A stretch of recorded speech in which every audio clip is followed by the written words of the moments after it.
Shalom Bapak Ibu, selamat pagi, selamat siang, selamat sore, selamat malam, dimanapun Bapak Ibu Saudara Jemaat GKI Klasik Solo berada. Senang sekali rasanya saya kembali menyapa Bapak Ibu Saudara di dalam Bina Iman pada kali ini. Bapak Ibu Saudara, mari kita mempersiapkan diri kita membaca dari Lukas pasal yang pertama, ayat yang ke-26 sampai yang ke-38. Lukas pasal yang pertama, ayat yang ke-26 sampai yang ke-38. Dalam bulan yang ke-6, Allah menyuruh malaikat Gabriel pergi ke sebuah kota di Galilea bernama Nazaret kepada seorang perawan yang bertunangan dengan seorang bernama Yusuf dari keluarga Daud. Nama perawan itu Maria. Ketika malaikat itu masuk ke rumah Maria, ia berkata, "Salam, hai engkau yang dikaruniai Tuhan.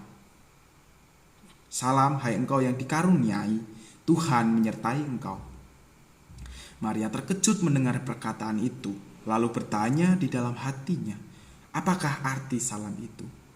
Kata malaikat itu kepadanya, "Jangan takut, hai Maria, sebab engkau beroleh kasih karunia di hadapan Allah. Sesungguhnya engkau akan mengandung dan akan melahirkan seorang anak laki-laki, dan hendaklah engkau menamai dia Yesus. Ia akan menjadi besar dan akan disebut anak Allah yang maha tinggi. Dan Tuhan Allah akan mengaruniakan kepadanya tahta Daud, bapa leluhurnya. Dan ia akan menjadi raja atas keturunan-keturunan Yakub sampai selama-lamanya, dan kerajaannya tidak akan berkesudahan." Kata Maria kepada malaikat itu, "Bagaimana hal ini mungkin terjadi, karena aku belum bersuami?" Jawab malaikat itu kepadanya, "Roh Kudus akan turun atasmu, dan kuasa Allah yang maha tinggi akan menaungi engkau. Sebab itu, anak yang akan kau lahirkan itu akan disebut kudus, anak Allah. Dan sesungguhnya Elisabet sanakmu itu, ia pun sedang mengandung seorang anak laki-laki pada hari tuanya. Dan inilah bulan yang ke-6 bagi dia yang disebut mandul itu. Sebab bagi Allah tidak ada yang mustahil." Kata Maria, "Sesungguhnya aku ini adalah hamba Tuhan. Jadilah padaku menurut perkataanmu itu." Lalu malaikat itu pergi meninggalkan dia. Bapak Ibu Saudara yang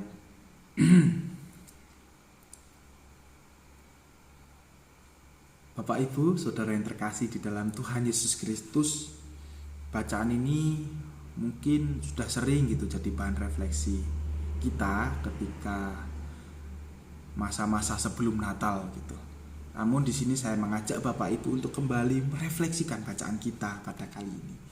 Saya mengajak Bapak Ibu untuk melihat ayat ke-38 di mana Maria berkata, "Sesungguhnya aku ini adalah hamba Tuhan. Jadilah padaku menurut perkataanmu." Maria mengucapkan sebuah deklarasi iman bahwa dirinya adalah hamba Tuhan dalam bacaan kita ini.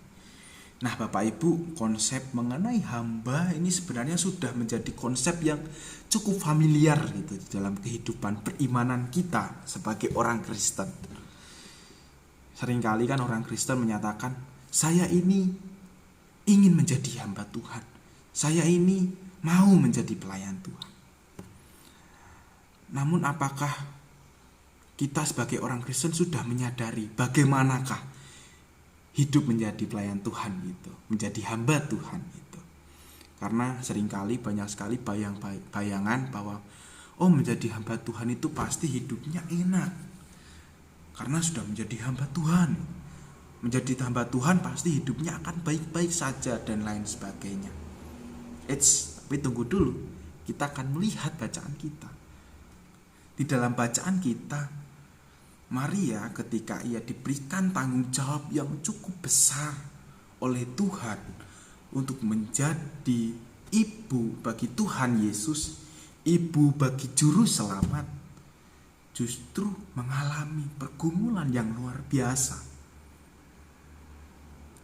Bayangkan saja Bapak Ibu, pada waktu itu Maria tengah berada di dalam situasi atau di dalam status bertunangan dengan Yusuf. Dan tiba-tiba ia harus hamil, harus mengandung seorang bayi Tuhan Yesus di luar pernikahan. Nah, tentu kan akan memunculkan banyak pandangan negatif, akan memunculkan begitu banyak pertentangan dari masyarakat gitu. Maria ini adalah seorang penzina karena ia sudah mengandung. Maria adalah orang yang tidak baik karena dia belum menikah dengan Yusuf, sudah memiliki anak dan lain sebagainya. Atau mungkin dia juga akan mendapatkan konsekuensi ditinggal oleh Yusuf, pasangannya gitu, tunangannya, karena ia sudah mengandung di luar pernikahan gitu.